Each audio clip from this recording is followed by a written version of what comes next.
कमळी मालिकेच्या येणाऱ्या भागामध्ये धमाकेदार असा ट्विस्ट येणार आहे। तर प्रेक्षकांनो, हॉस्टेलमध्ये आलेल्या अन्नपूर्णाने सरूला गौरी अशी हाक मारताच खूप मोठ्या नात्याचा खुलासा झालेला असतो।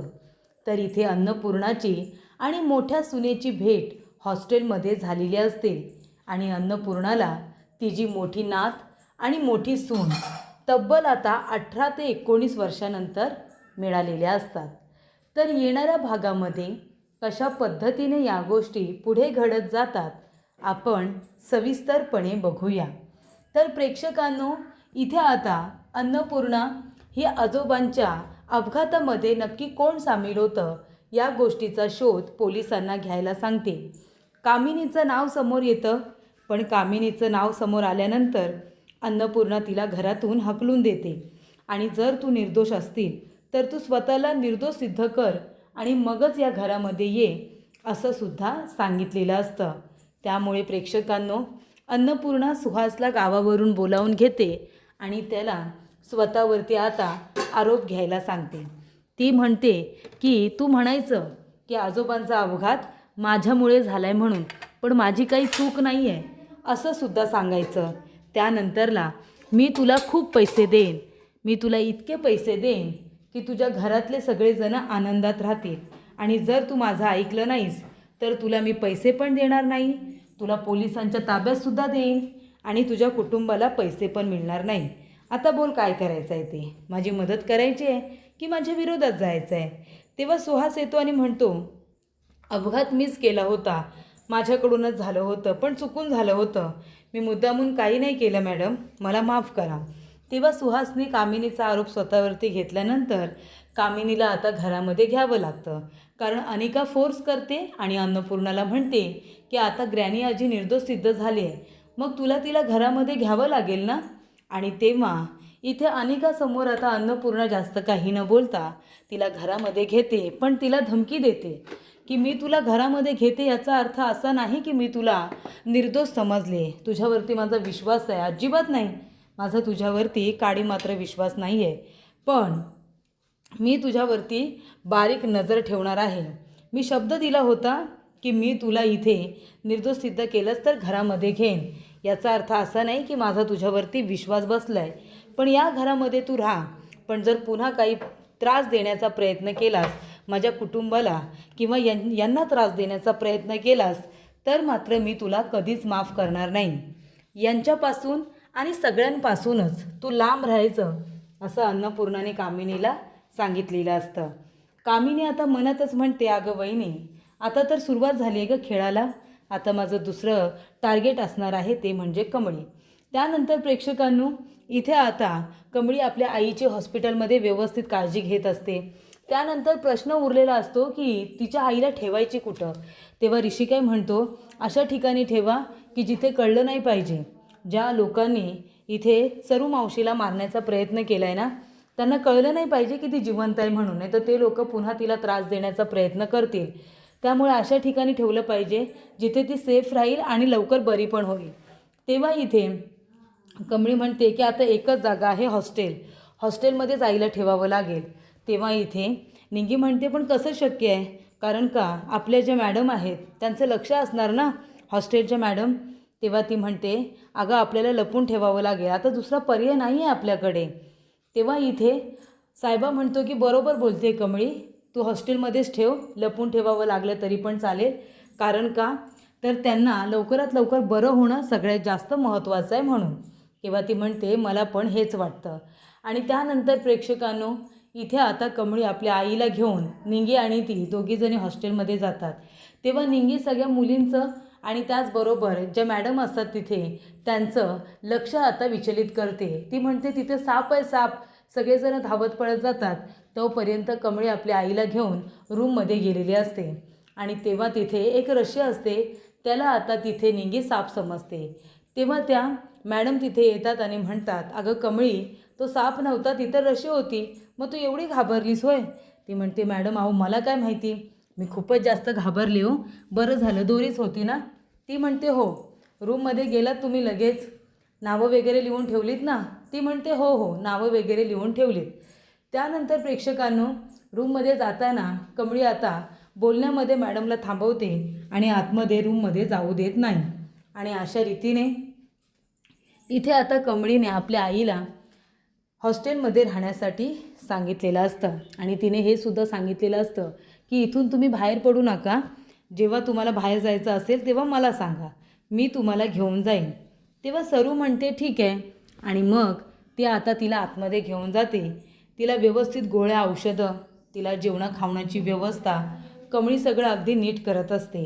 आणि तेव्हा ती सांगते सुद्धा की तुमच्या जीवाला काही लोकांकडून धोका आहे असं म्हणताय ना तुम्ही, त्या लोकांनीच तुम्हाला गोळी मारली होती. हे बघा तुम्हाला इथं गोळी लागली होती. तेव्हा तुम्ही इथून बाहेर पडू नका. सगळीच माणसं आमच्यासारखी चांगली नसतात. तेव्हा ती म्हणते हो बरोबर बोलतेस तू. तेव्हा आता हॉस्टेलमध्ये कमळीने आपल्या आईला लपवून ठेवलेलं असतं आणि त्यानंतर त्याबद्दल आता कुणालाच काही माहिती नसतं. कमळी आता आपल्या आईसाठी काम करत असते. तिला खाणं पिणं अगदी वेळेवरती नेऊन देत असते.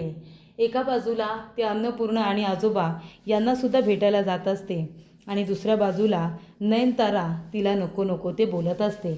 तेव्हा इथे कमळीला असं वाटतं की नयनतारा म्हणालेली असते ना, कारण ऋषीच्या बाबांना इथे आता हार्ट अटॅक आलेला असतो, कारण ऋषी घरामध्ये नसतो म्हणून त्याला घरी बोलव असं त्यांनी नयनताराला सांगितलेलं असतं. तेव्हा नयनतारा म्हणते काहीही झालं तरीसुद्धा मी कमळीला आणि त्या ऋषीला कधी माफ नाही करणार. ऋषीला मी घरामध्ये घेणार नाही. तेव्हा ती म्हणते की ऋषी हे घर सोडून त्या कमळीसाठी गेला आहे ना, मग त्याला आता या घरामध्ये जागा नाही आहे. तेव्हा इथे सतीश काका म्हणत असतात की ऋषी कधीच काही चुकीचं करणार नाही. तेव्हा इथे राधिका म्हणते बाबा कमळीच्या आईला गोळी लागली होती आणि ऋषीला तिची फक्त मदत करायला जायचं होतं आणि तेव्हा आईने आणि रोहितने जाण्यापासून अडवलं.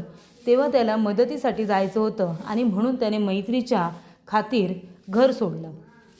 तेव्हा इथे सतीश काका म्हणतात बघ मी म्हणालो होतो ना, माझा मुलगा कधीच काही चुकीचं करणार नाही. त्याने कुणाची तरी मदत करण्यासाठीच हे पाऊल उचललं असेल. तुम्ही आत्ताच्या आत्ता फोन करा माझ्या ऋषीला आणि सांगा की त्याचा बाप आला आहे.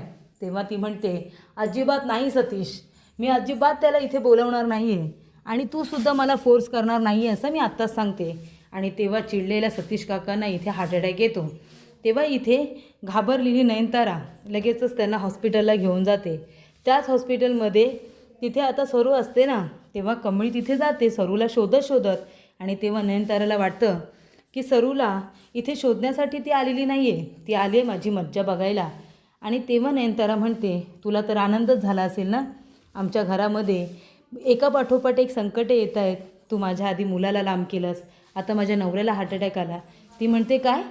तेव्हा तिला त्याबद्दल काहीच माहिती नसतं. ती म्हणते हे सगळं तुझ्यामुळे झाले कमली, तू माझं घर तोडलंस गं, माझ्या मुलाला माझ्यापासून दूर केलंस, माझा नवऱ्याला हार्ट अटॅक आला, पण मी तुला कधीच माफ नाही करणार. तेव्हा ती म्हणते मॅडम मी इथं चुकून आले होते, मी इथं मला माहितीसुद्धा नव्हतं की काकांना हार्ट अटॅक आला आहे, मी इथे मुद्दामून आलेली नाही आहे, मी कुणाला तरी शोधत इथे आली आहे. ती म्हणते गप्प बस गं, खोटं बोलू नकोस, मला माहिती आहे तू खूप खोटं बोलतेस. आणि त्यानंतर प्रेक्षकांनो इथे आता कमळी ऋषीला समजवायचं ठरवते. ती ऋषीला म्हणते की सर झालं गेलं सगळं विसरून जा आणि तुम्ही तुमच्या घरी परत जा, तुमच्या बाबांना बरं वाटेल, तुमच्या बाबांचं तुमच्यावरती खूप प्रेम आहे आणि आईचं सुद्धा, म्हणून तुम्ही घरामध्ये नसताना तुमच्या बाबांना हार्ट अटॅक आला. तेव्हा तुमचं माझ्यावरती प्रेम आहे ना, तसंच मला तुमच्या प्रेमाचा आदरसुद्धा आहे, म्हणून त्या प्रेमाच्या खातीरच मी तुम्हाला सांगते की तुम्ही घरी जा. तुम्ही जर असेच करत राहिलात तर नयनतारा मॅडम मला कधीच स्वीकारणार नाही, त्यामुळे तुम्ही जा. तेव्हा प्रेक्षकांनो कमळीचे शब्द ऐकून ऋषीने घरी जाण्याचा निर्णय घेतलेला असतो, आपल्या वडिलांसाठी, आपल्या आईसाठी. त्यामुळे रोहितला खूपच जास्त राग हा आलेला असतो. आणि एके दिवशी काय होतं प्रेक्षकांनो, सरूला ठेवलेलं असतं इथे आता सावलीनी हॉस्टेलमध्ये आता सरूला ठेवल्यानंतर त्या दोघीजणी कॉलेजमध्ये गेलेल्या असतात. बराच वेळ झालेला असतो, दरवाजा आता बाहेरून बंद असतो आणि तेव्हा इथे आता सरू आतमध्ये असते. सरूला आपल्या कमळीची खूप आठवण येते. ती आता ओरडायला लागते कमळे ए कमळे. तेव्हा इथे तिथल्या ज्या रेक्टर मॅडम असतात त्या आता आलेल्या असतात. त्यांना आवाज येत असतो त्या रूममधून. त्या जातात आणि दरवाजा उघडतात, बघतात तर काय आतमध्ये सरू असते. ती म्हणत असते माझी कमळी कुठं आहे, माझी कमळी कुठं आहे. तेव्हा रेक्टर मॅडम म्हणतात की कमळी तर कॉलेजला गेलेली आहे, पण तुम्ही इथे काय करताय, तुम्ही कोण आहात कमळीची? ती म्हणते अहो असं काय करताय, मी कमळीची आई आहे, माझं नाव गौरी आहे. ती म्हणते हो का, म्हणजे तुम्ही गौरी मॅडम आहात? ती म्हणते हो मीच आहे गौरी. तेव्हा इथे रेक्टर मॅडम म्हणतात की कमळी तर आता कॉलेजमध्ये असेल, 1 मिनिट थांबा हां. आणि तेव्हा रेक्टर मॅडम अन्नपूर्णाला फोन करतात आणि म्हणतात की मॅडम लवकरात लवकर तुम्ही हॉस्टेलला या, इथे कमळीची आई गौरी आलेली आहे आणि गौरी सतत आपल्या मुलीला ओरडत आहेत, पण कमळी तर कॉलेजमध्ये आहे ना आणि त्यांना यायला आज उशीर पण होणार आहे. तेव्हा अन्नपूर्णा म्हणते कोण, कमळीची आई गौरी? सरू असेल ग. ती म्हणते नाही गौरीच आहे. तेव्हा अन्नपूर्णा आणि राजन हे दोघेजणं घाईघाईने हॉस्टेलला येतात आणि बघतात तर काय प्रेक्षकांनो, आता गौरी म्हणजे सरू ही जरी कमळीची आई असली तरी तिचं खरं नाव गौरीच असतं. त्यामुळे गौरीला बघून अन्नपूर्णाला आणि राजन काकांना प्रचंड आनंद होतो. त्यांना खूप मोठा धक्का बसतो. गौरीची अवस्था बघून राजनच्या डोळ्यात टचकन पाणीच येतं. तिच्या डोक्याला लागले, मानेला लागले, खांद्याला लागले, हे सगळं काय आहे? तेव्हा ती म्हणते माझी कमळी कुठं आहे, मी कमळीची आई आहे. तेव्हा ती म्हणते काय, कमळीची आई? तेव्हा इथे आता कमळी आणि गौरीच्या नात्याचा खुलासा राजन काका आणि अन्नपूर्णा यांच्यासमोर झालेला असतो. आणि तेव्हा कमळी तिथे आलेली असते धावत पडत. ती बघते तर काय, राजन काका अन्नपूर्णा तिथे आलेले असतात. तेव्हा कमळी म्हणते की माफ करा, माझ्या आईला इथे ठेवावं लागलं, माझ्याकडे दुसरा पर्याय नव्हता. आणि अशा रीतीने प्रेक्षकांनो इथे आता अन्नपूर्णा म्हणते अगं कमळी बाळा, तुझी आई सगळं आमची गौरी आहे, तीच माझी सून आहे, राजनची पहिली बायको. असं म्हणाल्यानंतर कमळीला खूप मोठा धक्का बसतो, सुखद धक्का असं म्हणायला हरकत नाही. आणि अशा रीतीने इथे आता अन्नपूर्णा राजनला त्यांची इथे आता मोठी नात आणि मोठी सून ही अन्नपूर्णाला मिळालेली असते, तर राजनला त्याची बायको आणि त्याची मोठी लेक ही आता बऱ्याच वर्षानंतर मिळालेली असते. नियतीने इथे आता एका कुटुंबाची खूपच छान पद्धतीने भेट घडवून आणलेली असते.